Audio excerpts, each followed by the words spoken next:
I'd like to call a meeting to order. First thing on the agenda is a roll call.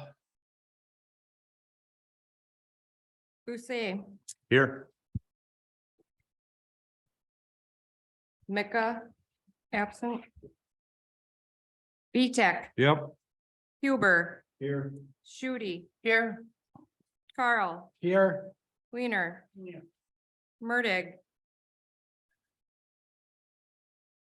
He was trying to get online, so he might show up. Ellefson, Here. Mackenzie, Here. Negro, excused. Metzinger, Here. Campbell, Here. Ray, excused. Kinney, Here. Kufal, Here. Franek, Here. Stark, Here. Stendor, excused. Berlin, Here. and Gary Murdig. Is he online? Not yet. Next on the agenda, we'll just observe a quick moment of silence and then we'll do the pledge of allegiance.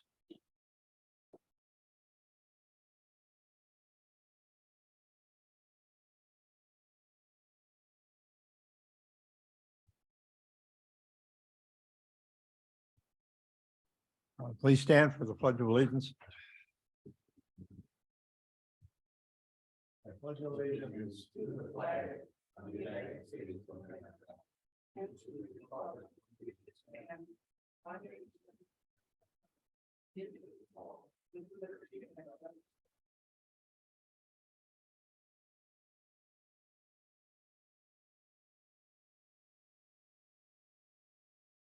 We need a motion to approve the modified agenda. Kathy, I make a motion that we approve the agenda as presented. motion by Kathy. Do we have a Blake. second? I'll make a second on that. Who seconded it? Oh, Blake. Seconded by Blake Ellison. All those in favor say aye. Aye. Anyone opposed? Motion carries. Thank you. Public comment period. Anyone online that wanted to get involved in the public comment period?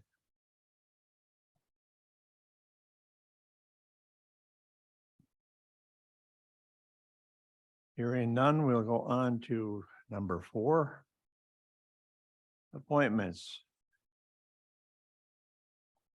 As you all know, we've had a vacancy in District 13 for quite some time. And we finally found somebody that's willing to take on that position. So I'd like to appoint Laura Miranda as District 13 Supervisor. So moved, Franek. Pat Kenny will second. Motion and second by Pat Kenny, who was first? Oh, I'm sorry, Liz. All in favor, say aye. Anyone opposed? Motion carries. Thank you.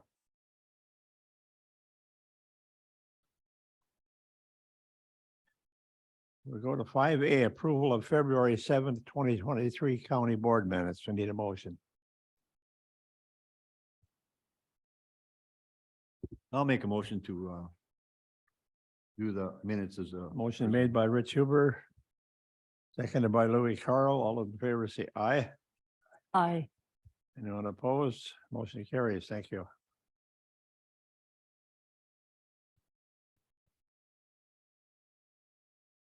We go to 5B, resolution R03 2023-1441. A resolution to approve acceptance of opioid settlement. Dan, you want to speak to that? Sure. This is the third settlement. This one's reached with Teva and Allergan Pharmaceuticals, and then Walmart's, Walgreens and CVS. There'll be some more settlements coming with smaller regional players. And then the bankrupt entities also. So the settlement follows the same distribution as the other ones. The exact amount we get is unknown because until all the counties or all the litigants involved approve this settlement, the exact dollar amount won't be available to them. But we can probably expect about the same amount, around 20,000 a year.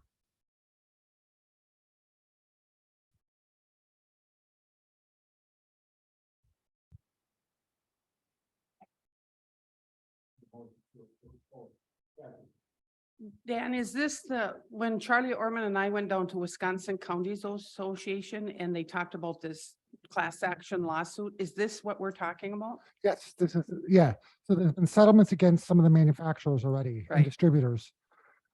This one is now with retailers.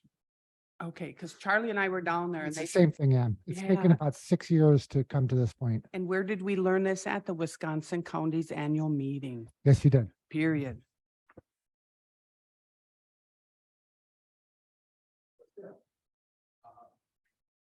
How many years is this payoff going to be?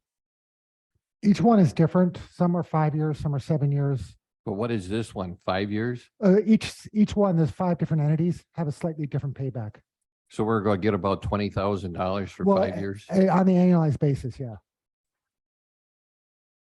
And these companies also have the opportunity to accelerate their payments. Like with the J&J settlement, they decided to accelerate a whole bunch of payments and paid us sooner. So, if they have a 7-year payback and just say it's $70,000 total, and they were paying $10,000 a year, they could just give us $70,000 and be done with it. So I imagine some of these companies are going to do that. Do we know where these funds will be allocated? No, that decision hasn't been made yet. Until all, our set portion of the settlement is really small. We're not like Milwaukee County that's getting a gigantic chunk. So we're gonna have to, once we start getting all these settlements in, we're gonna have to decide how we want to spend it. It has to be spent on opioid abatement somehow. That could be treatment, that could be law enforcement, that could be any number of things, but it has to be spent on opioid abatement. You can't really do much with $20,000, so we're sort of waiting to see where we get a chunk of money, and then how do we allocate it over the lifetime of those settlements. And like I said, that's a debate that they're going to have to go to HHS committee and exec committee and public property or law enforcement.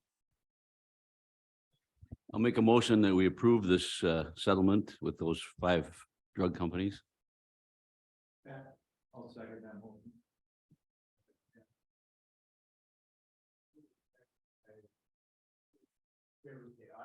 Aye. Anyone opposed? Motion carries. Thank you. We're going to 5C, Resolution RO3 2023-1442. A resolution supporting joint dispatch. Okay, so we've been talking about joint dispatch for a very long time. It feels like. So now we're at the stage where, let me backtrack. We applied for a grant back in the fall. And around Christmas, we were notified, both Bayfield and Ashland counties, that we were not going to be going to get the grant. Then on February 20th, I believe it was, Bayfield County and Ashland County had a conversation with the Wisconsin Department of Military Affairs. At that meeting, they stated that there's still extra funding available that we could apply for and very likely receive. However, there are a bunch of conditions to it. One, we had to get our application in by May 1st, which is one of the reasons why we're rushing here. Two, one of the 2 counties had to hire extra dispatchers, so they have 2 dispatchers 24/7, 365 days a year. Bayfield County is doing this. I will say that they're asking us to pay a third of that cost, 30%. So it'd be roughly 65,000 total. And then we had to commit to doing this joint dispatch. We go into this and with all the intents of doing dispatch, but there's issues out there that we'll have to settle in the next 18 months. most importantly, governance structure.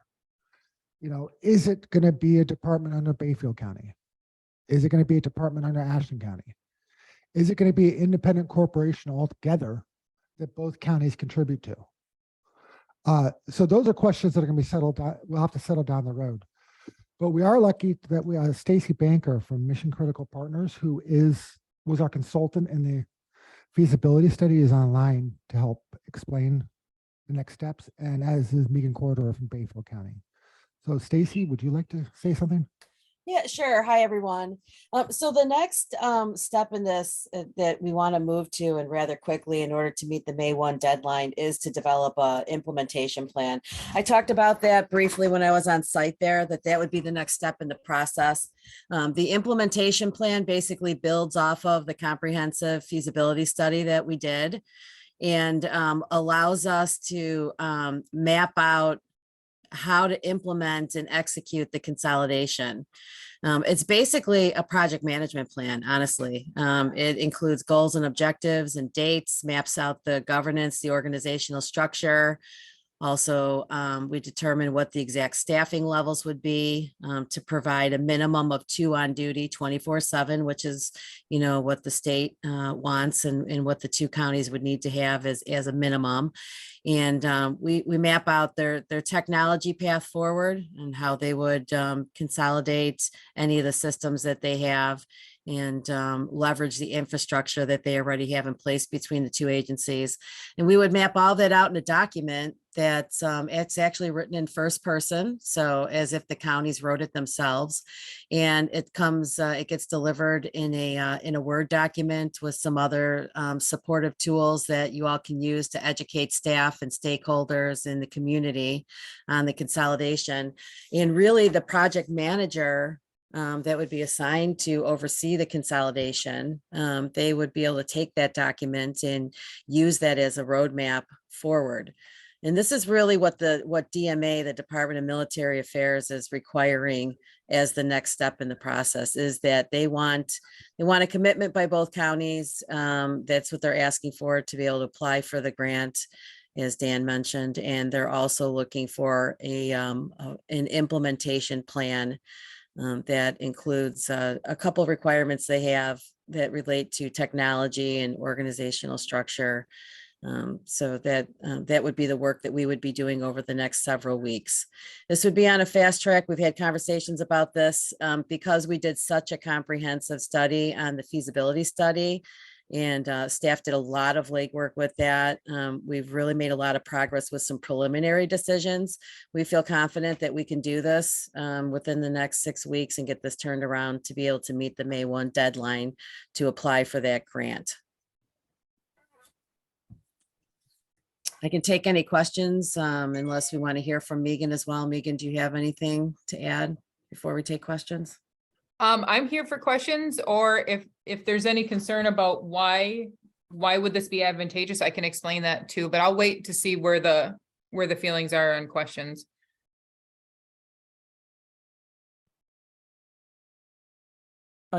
Please. What are the expectations that the grant is going to be approved if we fast track this and get everything, all our ducks in a row? I'm a little bit confused on the question. So So if we get all this stuff, we pay the 11,000, are we expecting this grant to likely be approved? Yes. Yep.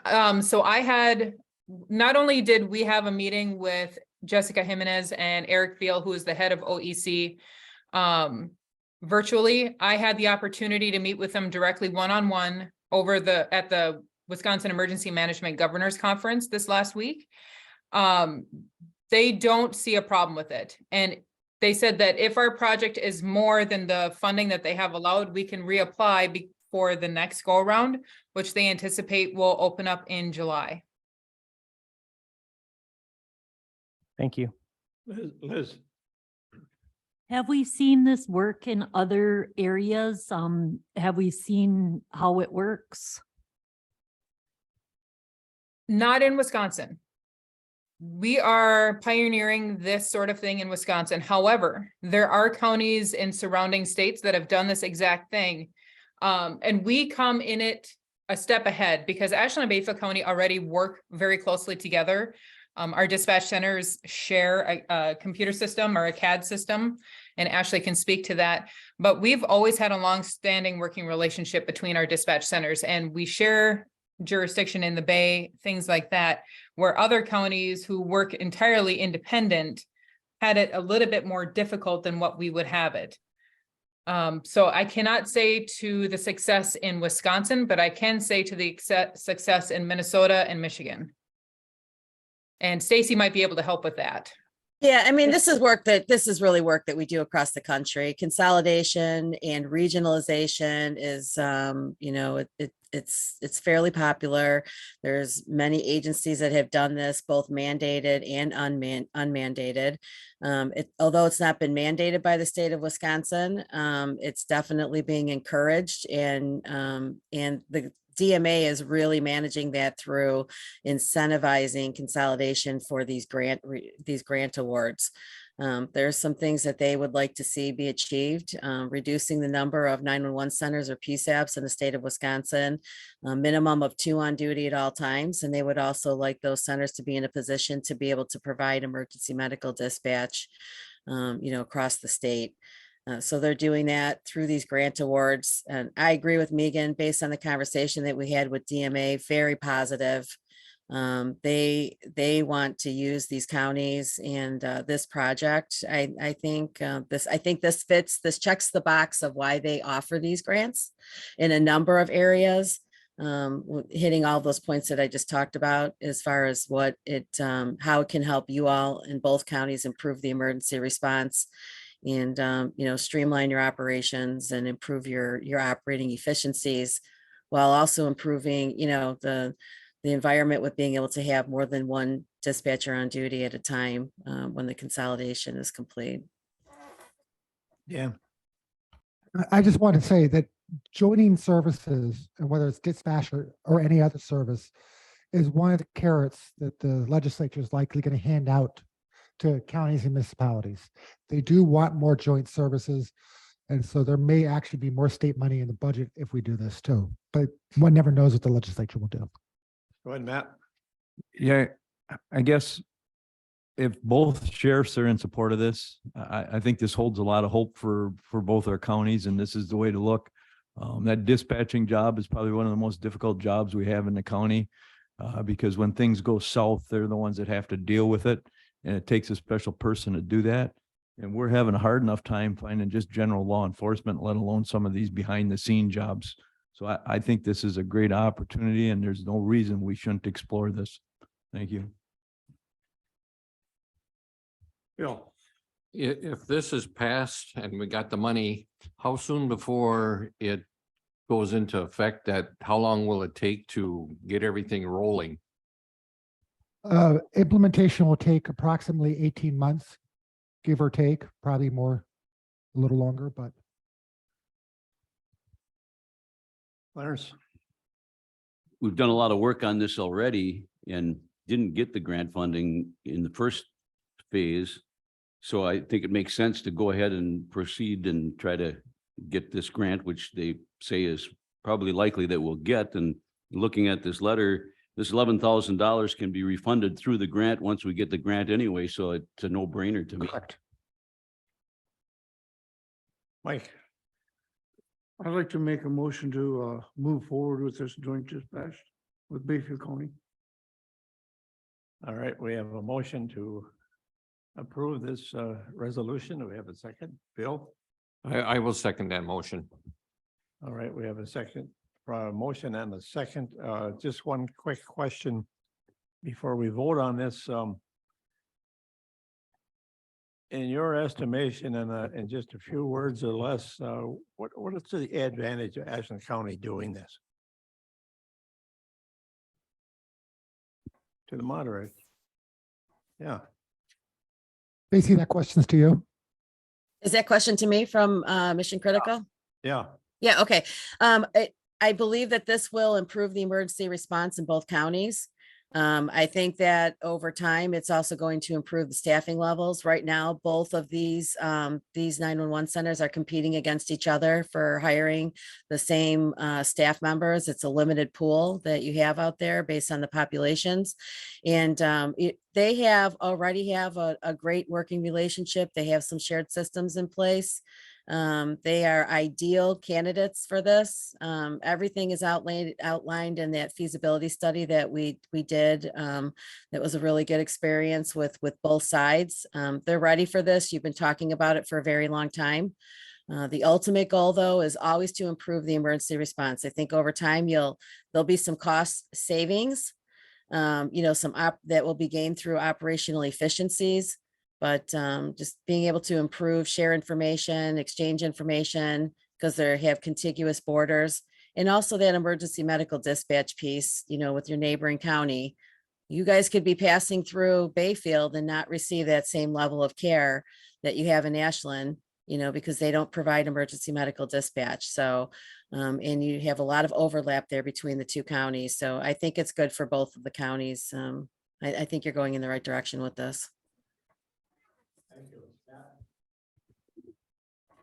I'm supportive of making this first move, but I can't help but wonder, is there an optimum size for the number of counties involved with this up here? So from a math perspective, if we think about our fixed and variable costs with this, are we going to stop at 2 counties?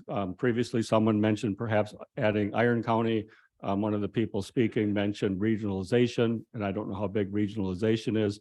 So if we think about optimizing this type of service, not just between 2 counties, but if we're going to explore further into the future, are there things that we should potentially consider now as we consider this joint dispatch that might help us expand in the future if that's desirable? And one of the things that comes to my mind is it's hard to get dispatchers, and then where's our population? It's more within the city of limits of Ashland versus elsewhere in this region.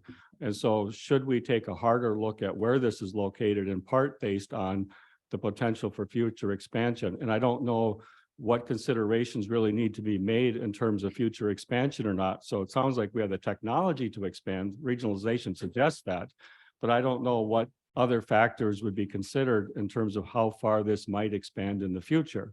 So I would like to understand better before a final vote on what, in a sense, the limiting factors of expanding this would be in the future, so that whatever we do now makes more sense in terms of future planning, or at least being able to explain to constituents why we're stopping at 2 counties. Yeah, if I could answer that, it's a really great question, and one that we've had a lot of dialogue with both counties. Whenever you have build an implementation plan, we always do that with having the foresight of what this organization might look like in a future state. There is some potential interest with some neighboring counties. I think it would make sense to be looking at regionalization. But since there's no facility right now that would house that between your 2 counties, and that there would probably be some capital investments unless there's another county that would be in a position to house it, I think you could build the implementation plan and ensure that there are mechanisms in place that allow it to be an expanding organization. And a great example of that would be in the governance structure and establishing your cost sharing models. So what happens if you're approached by another member that wants to become an equity member, that you want to expand this organization? How much do they pay? How much do they contribute to what your investment has already been into these 2 operations? What if there's a facility that's involved? Who funds that? How is it funded? So those questions will be answered during the implementation plan. We're going to establish, some steps in the plan so that there'll be bylaws that are developed and an organizational structure that could be, expanded if both counties agree to it. And obviously staffing too, we'll come up with calculations on staffing and based on the number of positions that have to be staffed 24/7. So if you bring on some new members, you know what that staffing model looks like. And then the cost sharing, like I mentioned, we'll come up with a cost sharing model, who pays what, and what is it based on? Is it based on activities levels, or is it resource based? There's a number of areas that we can go in that direction in terms of cost sharing and the budget, which we covered in the feasibility study. So really a great question. And I agree with you. I would have your eyes on regionalization in the future. I think it's a good first step for the two counties to consolidate, stabilize it, get up to staff, make sure that things are working the way that they should. And then move the needle and get ready to take it to the next step if you have other interested counties, because it would improve your economies of scale. And if you could do that effectively with somebody in the future. Kathy, One quick thing, when we're talking about 911 and dispatching, when you are in central Ashland County and you head toward the Pinocchio Mountain Ridge and you go south of there is no cell phone reception out there. The snowplow drivers out there, they don't have cell phone reception. It's impossible to get a call. So any way we can improve this 911 dispatching thing, I'm all for it and I support this. okay, are we ready to vote? Yes. We have a motion and a second on the table to approve the resolution supporting joint dispatch. All those in favor say aye. Aye. Anyone opposed? Motion carries. Thank you. We'll go to 5D, approve spending $11,000 for mission critical partner to complete implementation plans for joint dispatch. We need a motion. Liz, Frantic, so moved. motion by Liz Frantic, Mike, I'll support that. seconded by Mike Berlin. Discussion?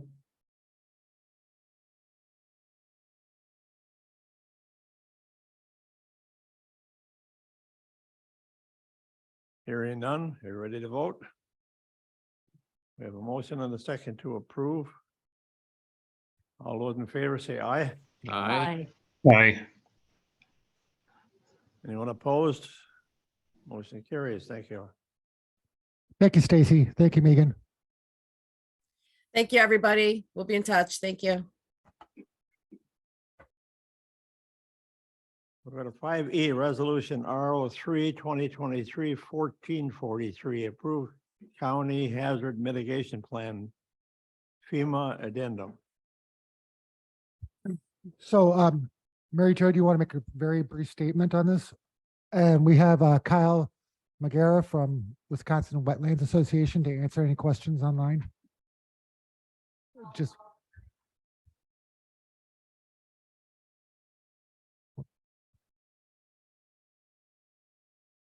Does anybody have any questions, I guess?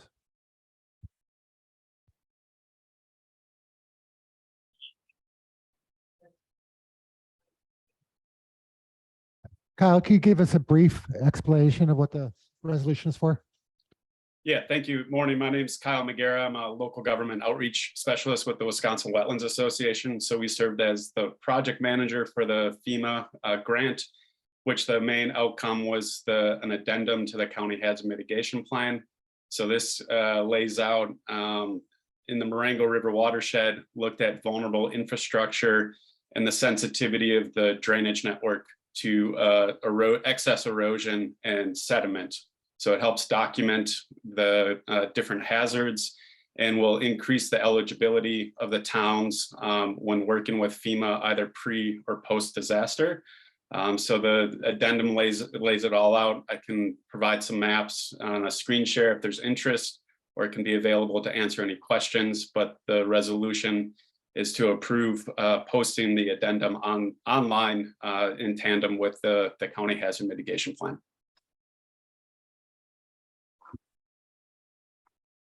Pat?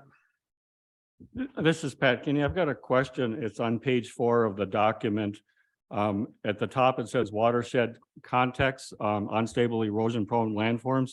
And if we go down to the 4th line there, there's a sentence that says, less well-known, but perhaps even more consequential, is a transition area where the extensive clay deposits meet and mix with coarse materials in sandy soils. So the transition area corresponds to the ancient shores of glacial Lake Duluth. Why is that area more consequential than others? How many hours do you have? Well, maybe a brief explanation. Yes, great question. A lot of the watershed's not exclusive to the Marengo. There's a belt where the glacial Lake Duluth formerly existed. And the shorelines consist of a mixture of sand, and sand is just more highly erodible.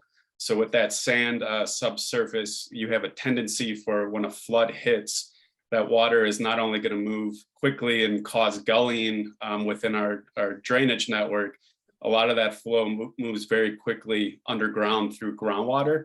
And so you see a lot of, in those areas, you see a higher likelihood of landslides and excess deposition. So in the 2016 and 2018 floods, a lot of the repetitive loss infrastructure was tightly correlated to that band. And so the vulnerability and the final assessment use that weighting and then presents that to FEMA that that area is just naturally prone to that erosion and deposition. And so with the wetlands, most of the time we think about using clay or something like that to hold water. So if you've got these coarse materials, how does working with wetlands, just having material to not move that sandy gravel soil, how do you do that? Wetlands will exist in different areas. They're common, of course, in the clay plain, but they can exist over top sand, depending on the amount of sediment and organic material that develops there. So it just depends on the situation. So you will see a lot of areas of wetlands form on top of that sand, and you have the peat and all the other, the soils that can support that wetland hydrology. What we're seeing though with that erosion and deposition, it's disconnecting wetlands and not allowing them to function during our storms. So they're not receiving the same amount of water that they once did.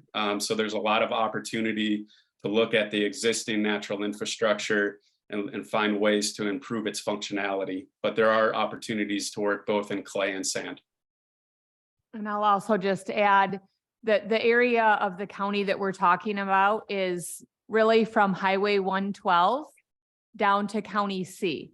So it runs horizontal across the county. That's where this transition zone is. So you can picture that on the landscape. This is also our heaviest agriculture area in the county. So many of the historic wetlands that used to exist have been altered over time. They've been filled in, they were drained to allow for a different type of land use, agriculture. So we also have the opportunity to restore some of these wetlands areas to absorb future rain precipitation events to reduce the amount of runoff that we're seeing coming off the land. And Ashland County in particular, and the Marengo is where we are going to see increased precipitation in the future. There's been lots of scientific studies that have been done to indicate areas of the state that will be more susceptible and vulnerable to high storm events. And we will see that in Ashland County, in particular in the Marengo.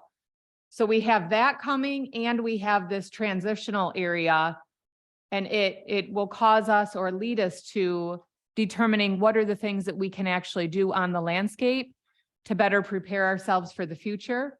And then this project helped to identify future hazard sites, and we can focus our priorities and funding sources in these areas if we so choose. George?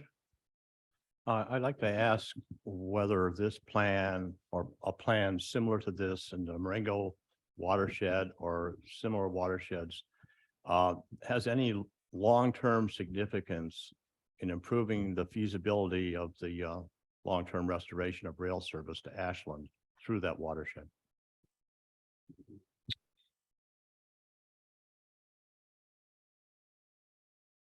I can't speak to the rail service question. I'll just say that the plan as it's presented will increase the competitiveness of the county and the towns to access different funding.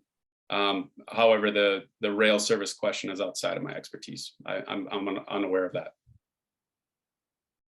Yeah. I can briefly explain. As everybody knows, Watco purchased the line from Ashland down to Wisconsin Rapids. They currently have no plans to expand the line past Mellon.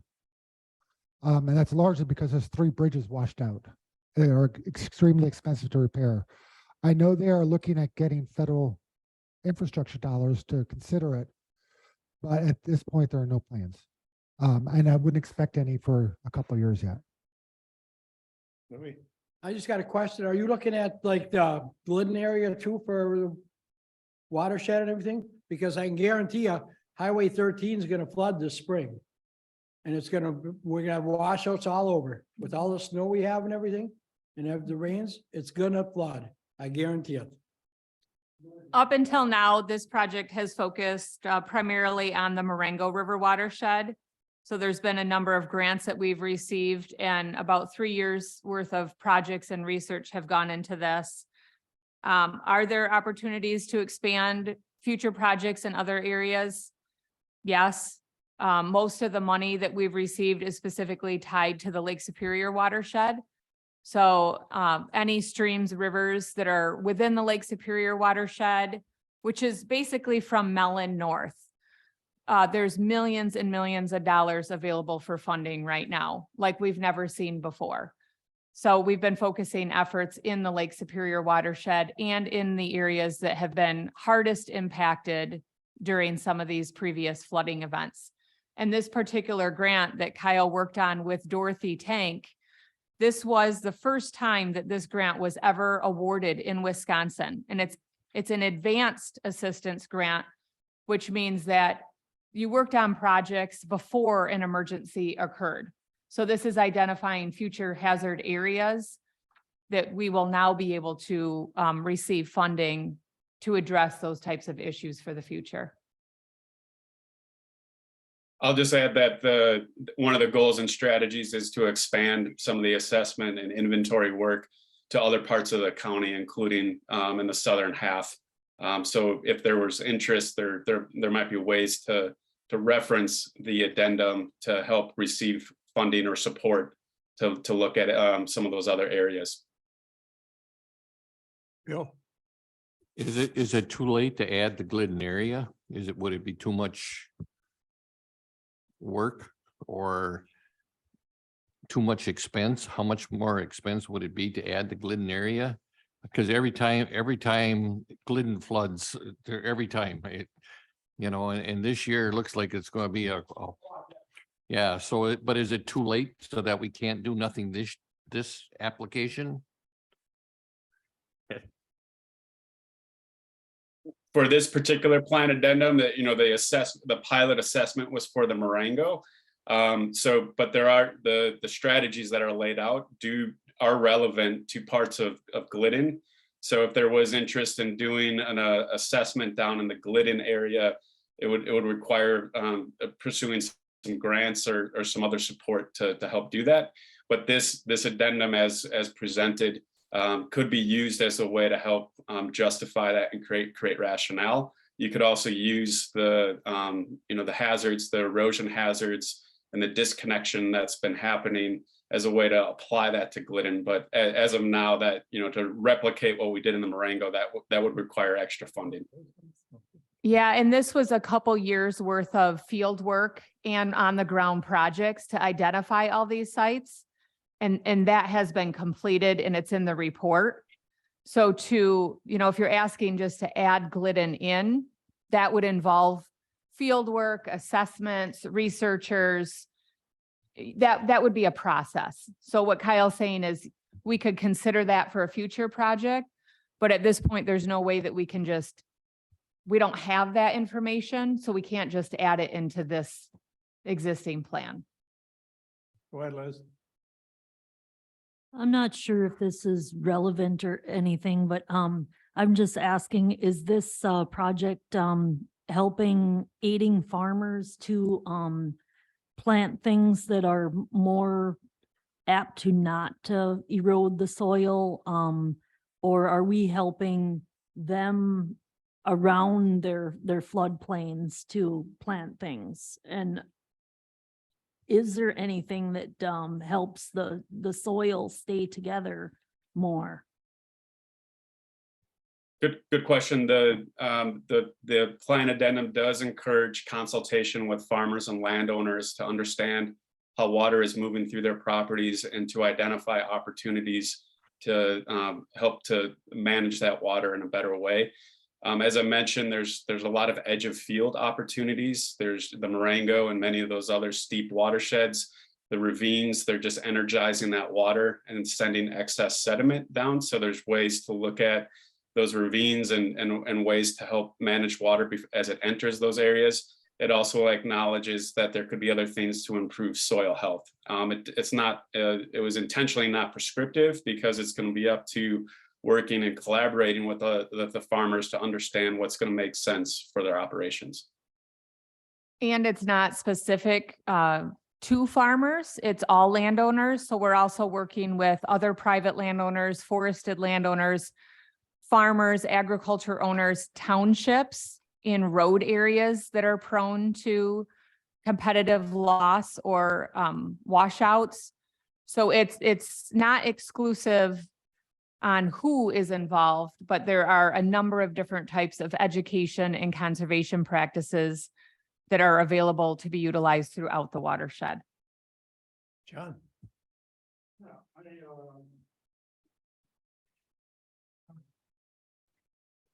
Use your microphone, please.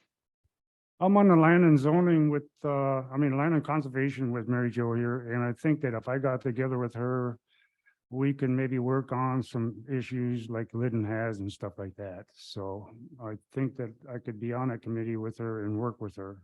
Thank you. Okay, we need a motion to approve this resolution. Busay moves to approve. Motion by George Busay. Mike Cash. Stark, I'll second.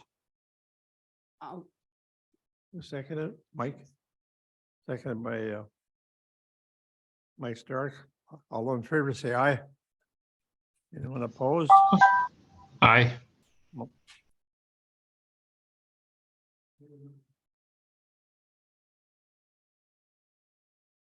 Motion carries. Thank you.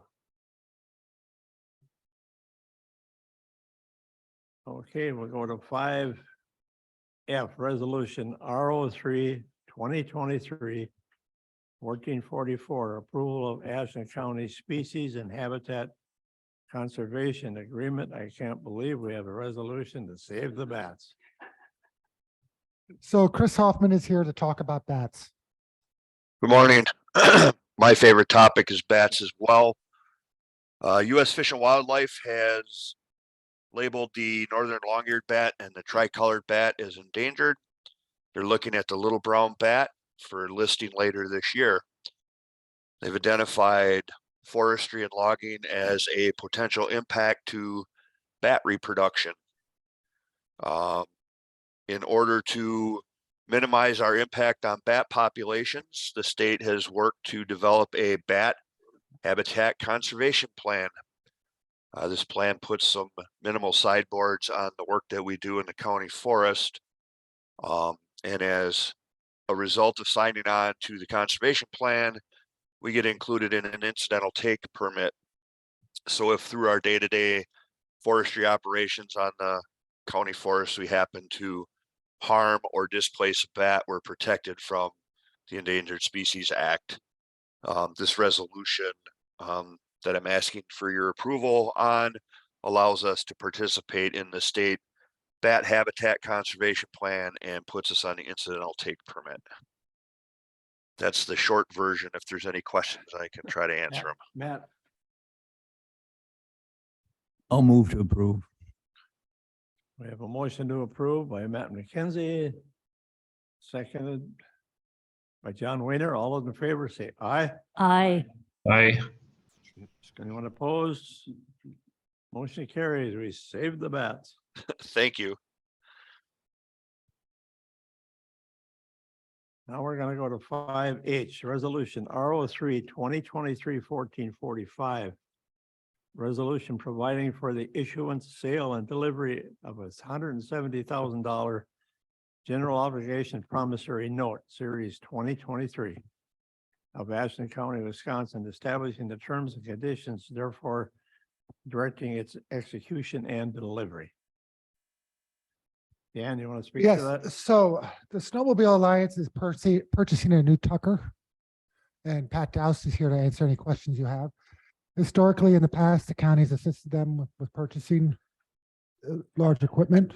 And this is the same, the Alliance will be paying for the note. And of course, we will own the equipment technically. It'll be titled under us, Ashland County, but it'll be used to, they need a new Tucker, really, basically.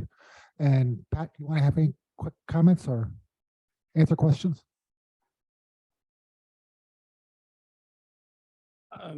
Yeah, so this, currently we have 5 Tuckers in Ashland County. We're going to expand to a 6th to assist in maintaining with the trails. In the past, Ashland County is always, all of our equipment is actually titled in Ashland County. The loans have always come through Ashland County, and they're insured by Ashland County. So we have the collateral for it. So there's no risk there. There's also all the money that we receive from the DNR does come to the county first, passes through to us. We make 2 payments a year for it. The Alliance has unanimously approved for the purchase of this. We've already put $30,000 down on in good faith for the purchase of this equipment. I should point out they're also borrowing a little bit of money to buy a plow for the Tucker. Bill. Pat, how long before this is actually paid off? This would be a 6-year loan or note. And yes, the plow, this one is coming from Price County. They're selling it. It's a 2018. It does not have a plow and we do need a plow. So we're borrowing a little extra just to put the plow in. Marty, Pat, does this arrangement result in better terms from the bank as opposed to the Alliance doing it on their own? Yes, it is the county gets an interest rate, a lower interest rate from the bank. Louis, I'm 100% for this. The question I have is, do we have a plan to replace the other ones then on a rotational basis, or? I know you said we have 5 now, which I know they're all older, so. Is it gonna be every 6 years? So that'll be 36 years to replace them all if we do it that way. Yeah, well, we hope to be quicker than that. But it's a 5-year, it's a 6-year loan, but it doesn't mean we can't pay it off sooner. And it all is based on how our funds are, how our repairs are each year. And after this, we'll start selling off one old one because we don't see a need to go past 6. So that would also speed up the timeline too. That's great. Rich, Yes, this is a used one, so what's the price of a new one? About 277,000. So it's double, almost double of what this is? This one's 160 and it's 2018. Yeah, so it's Okay, how many hours are on that one? under 3,000. Okay, thanks. Kathy, On February 21st, Randy, Heron and I went in the snow groomer down in Trail 13A and 13, and we did 9 hours of grooming. And it took 9 hours to do about 12 miles of roads to groom. And since this is a loan and the Alliance is going to pay it back, they'll pay the whole bill. Why wouldn't we do it? They need it. Matt, Yeah, I'd like to make a motion to approve. I'd like to also just say that this year's been an exceptional year as far as snow, and snowmobiling is huge for our county, and without these guys, I don't know what we'd have for snowmobiling. And this year in particular, I've heard nothing but compliments about the way the trails look in this county. So I want to thank you for that as well. Thank you. I'll second Matt's motion. motion by Matt McKenzie, seconded by Kathy Schutte. All those in favor say aye. Aye. Aye. Anyone opposed? Motion carries. Thank you.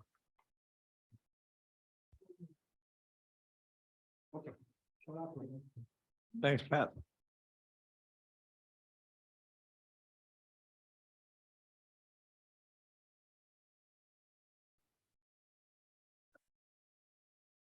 We need a motion to go into closed session. Do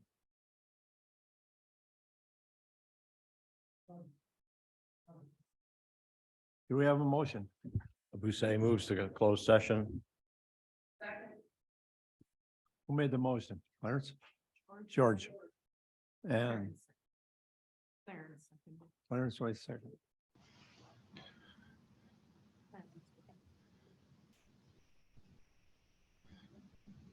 Yes. Want to say before you vote, I'd like permission for Lori Schmidt to stay on and as gatekeeper, and for Tony Jennings, our real estate agent, to stay. Don't we have to vote on the motion to go into closed session first? Yeah, I just wanted you to know that before you do that, so you're aware. Need a roll call vote. Yes. Yes. Yes. Yes. Yes. Yes. I'll abstain. Yes. Yes. Yes. I'll have to abstain. Yes. Yes.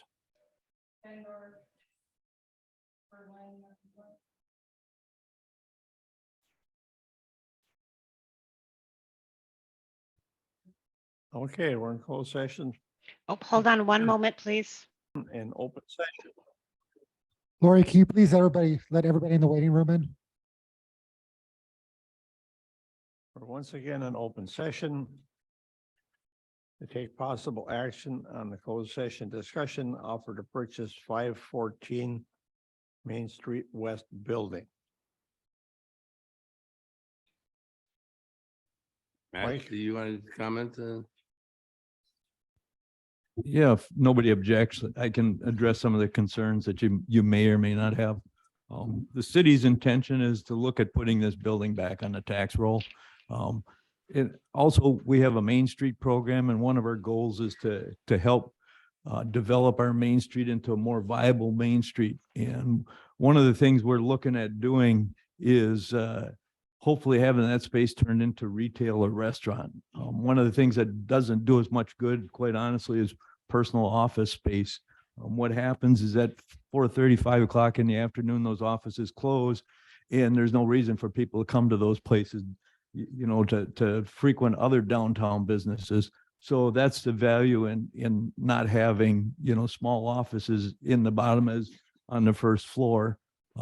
The second floor, we'd like to see an effort to develop housing, but as was pointed out, the city's role in some of this is not necessarily to do the actual development, but we can put deed restrictions on that transfer of the property to direct that this is what you're going to do with it. If you're buying it, you accept that. So that's what we're hoping to do. One of the city's concerns with the structure of that building is the back wall. Quite honestly, it's separating from the building. We've looked at it. We're not, engineers exactly. And it appears that when the elevator was put on, there's cement block that was put on the back and it didn't have proper footings. Our belief is perhaps that can be just corrected by, having it pulled, but we're not structural engineers, and we did want to have, a couple questions asked about that. Obviously, if somebody would tell us, well, that building's got to come down, we wouldn't want to see us follow through with that. We don't believe that's going to happen. And our purchase offer to the county was considering the fact that this building was bought by the taxpayers, and we're transferring it to just a different, smaller amount of taxpayers for the county. So we want it to be fair to everybody involved, in that we recognize, honestly, this money is coming from the same wallets. So, our goal is to hopefully cover the county's expenses so that we're taking on those obligations and hopefully it's off the tax rolls right now. Hopefully get this building back on the tax rolls and have something in there that complements the downtown and gets more people to use it. Thank you. Bill? I'd like to make a motion that we sell it to the city of Ashland for their offer. Say second. Motion made by Bill Metzinger, seconded by George Bisset. Pat? Well, we just heard from the comments about from Mr. McKenzie.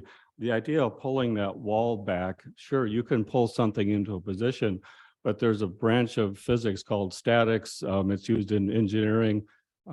So you have to address the forces that would be necessary to keep that wall in place. Pulling it back may put it in place for the moment, but to consider how to keep it in place and provide the structural support is quite another matter, which is why the county had an engineer look at this. And even then, the engineer didn't look at everything because they didn't want to tear things apart more than, you know, they can already see.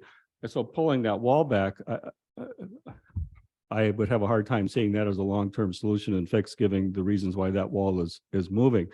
That causes me concern that the city is underestimating the cost to make that building structurally sound and where that may lead to.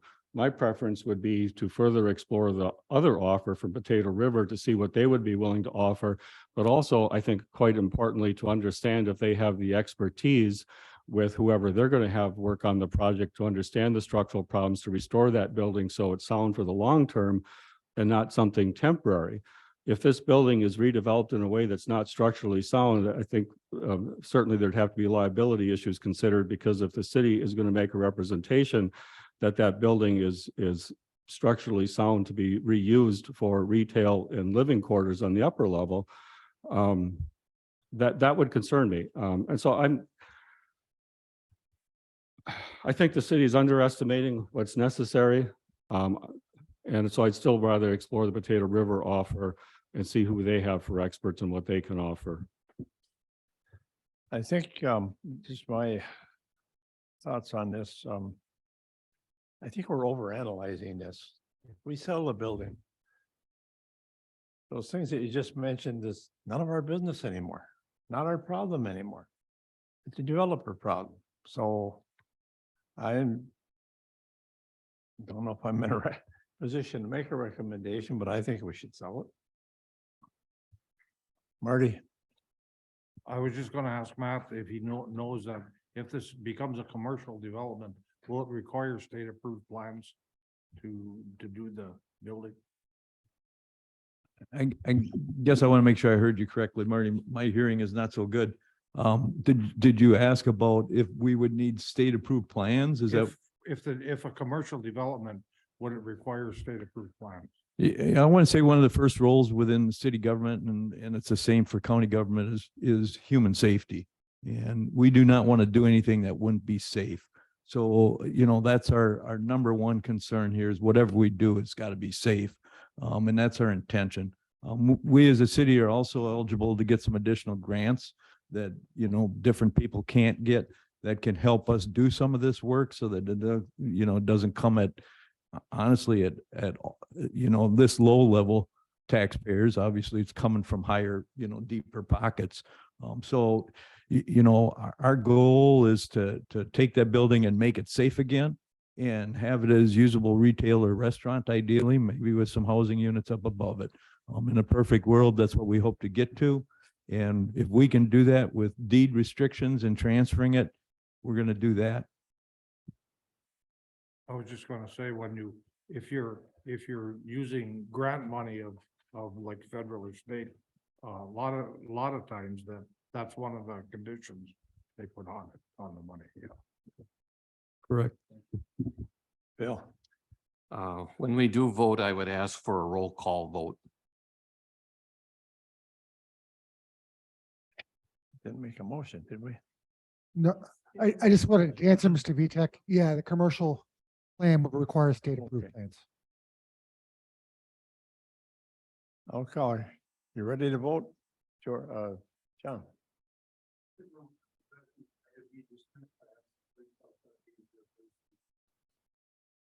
Use your microphone, please. I was asking if I could be dismissed because I have to be someplace else in 10 minutes.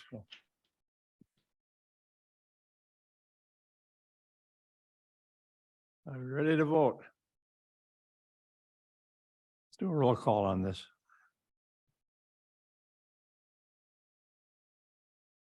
So everybody's clear, the motion is to sell the building to the city. So a yes vote is to approve the sale, a no vote is to not approve the sale. Huber, Yes. Shooty, Yes. Carl, Yes. Weiner, Yes. Murdig, Yes. Ellefson, Yes. McKenzie, Metzinger, Yes. Campbell, Yes. Kinney, No. Hufall, Abstain. Frantic, Yes. Stark, No. and Busse, Yes. Vitek. Yes.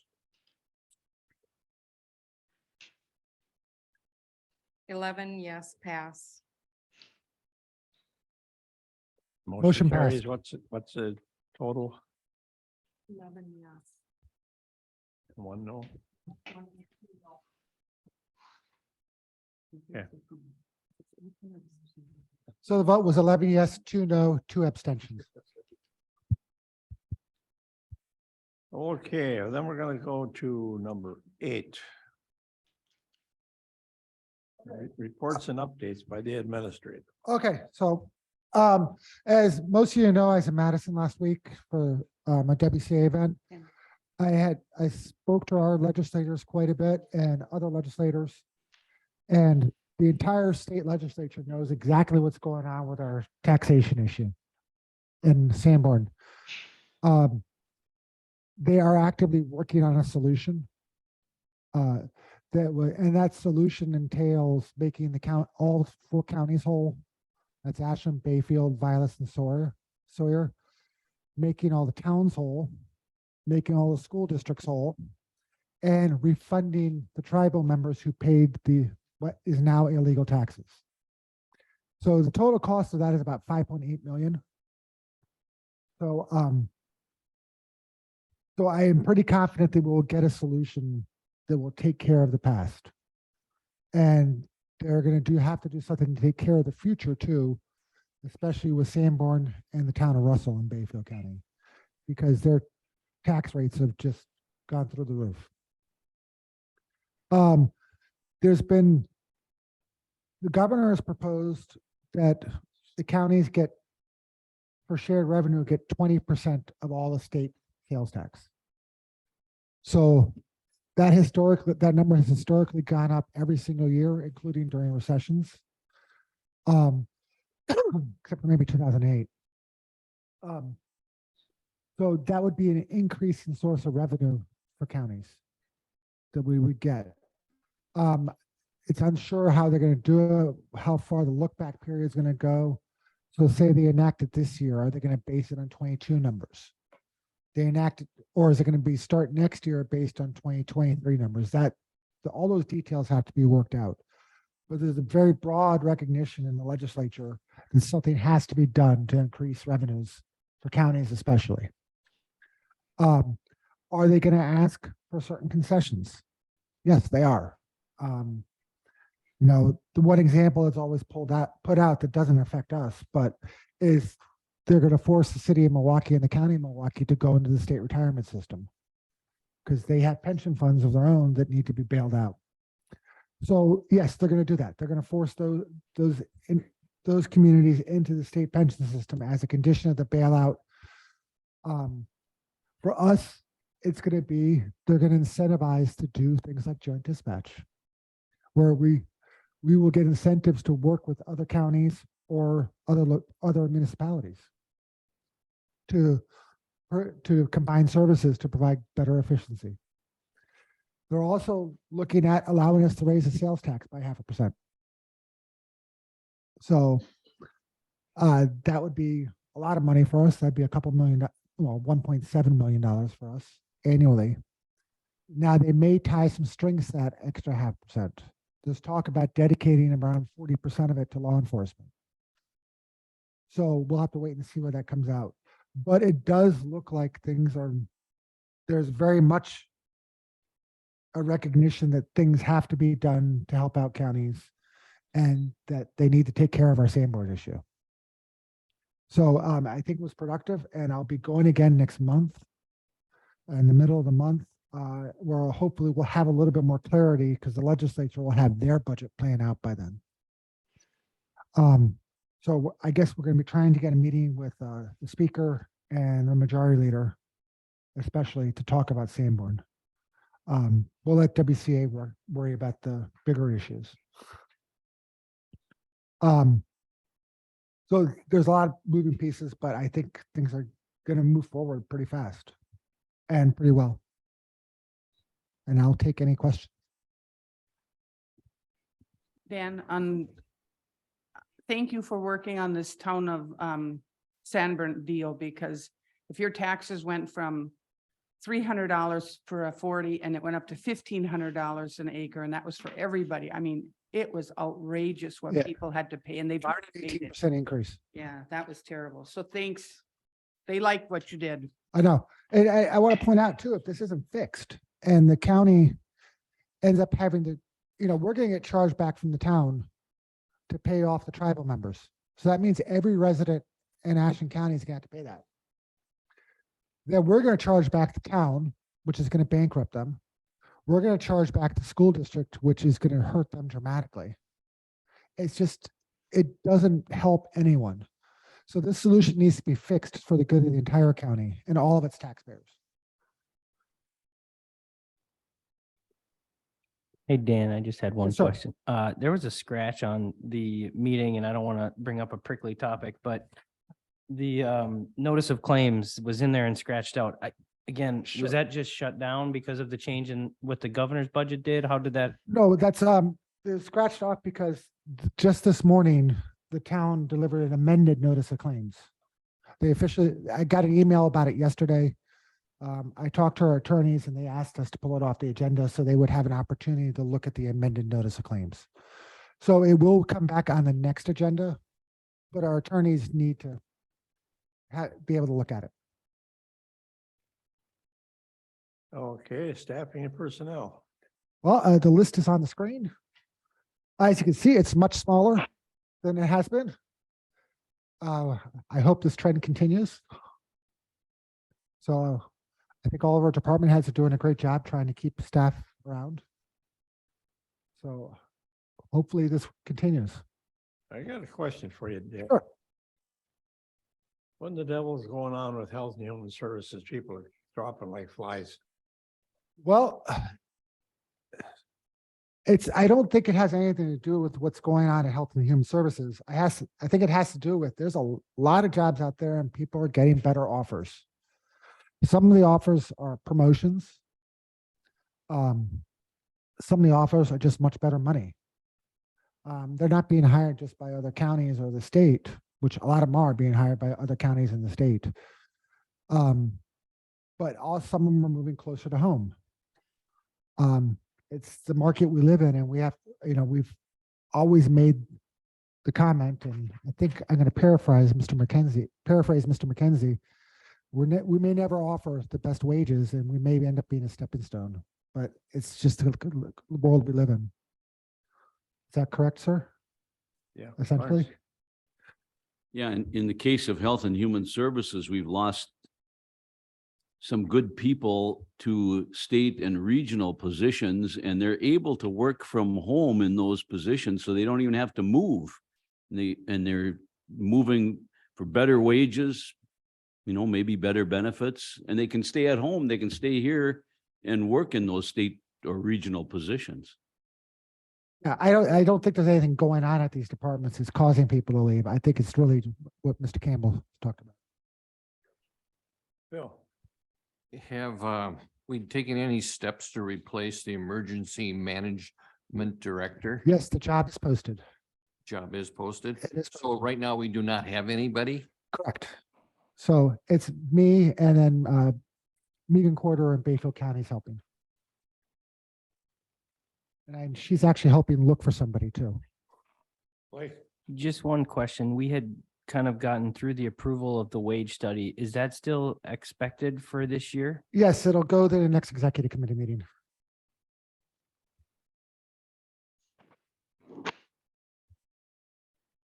More comments?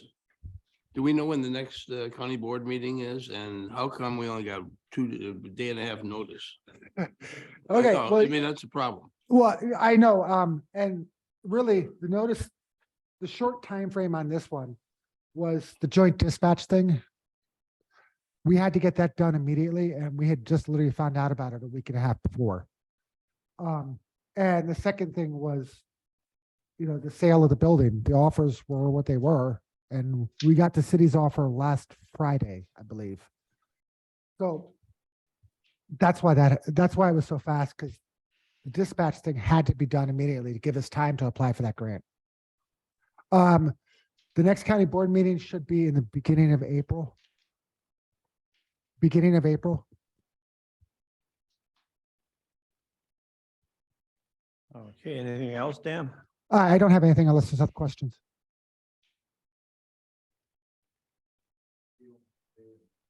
No, I don't, not yet. Again, it's waiting to talk to legislature too, see what's going on with them. We want to be able to move quickly to anything we have to do with them, and whether that's just passing a resolution or something, but we want to be able to get. Any comments from any of the supervisors? I just have one. So Bad River has put out a statement that they're looking to add a 5% real estate tax on top of what the county taxes for all non-tribal members that live on the res. And it's being talked about very seriously, and it's likely that they're going to try to do that. So we just need to make sure that we're talking to the tribal. I still haven't seen Tribal Chairman Wiggins come and kind of have a discussion, but we really want to create relationships, and it's been difficult to have a relationship with the tribe based on some of the actions. I can tell you, I do have a meeting with Andy Phillips and Kyle Christensen about the tax issue, and also the newest trespass ordinance. So, and that's at the end of this month. Go ahead, Kathy. I'll just do this real quickly. This is an update for Dan too. On May 3rd, we're rededicating the Lake Galley boat landing. And we're doing it on the same day as the Forest and Recreation meeting. And we found out that the Forest and Recreation meeting just for that day is going to be moved to the Morris Town Hall at 11 o'clock.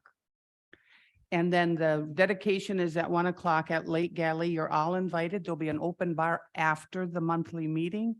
And it's a little thing, but it's really a nice, he's a business owner, and we're updating the boat landing, and it should be a fun day. You're all invited. That's it. Yes, Mary Jo, you can go. Yes. I'll see you there. Any more comments? If not, we need a motion to adjourn.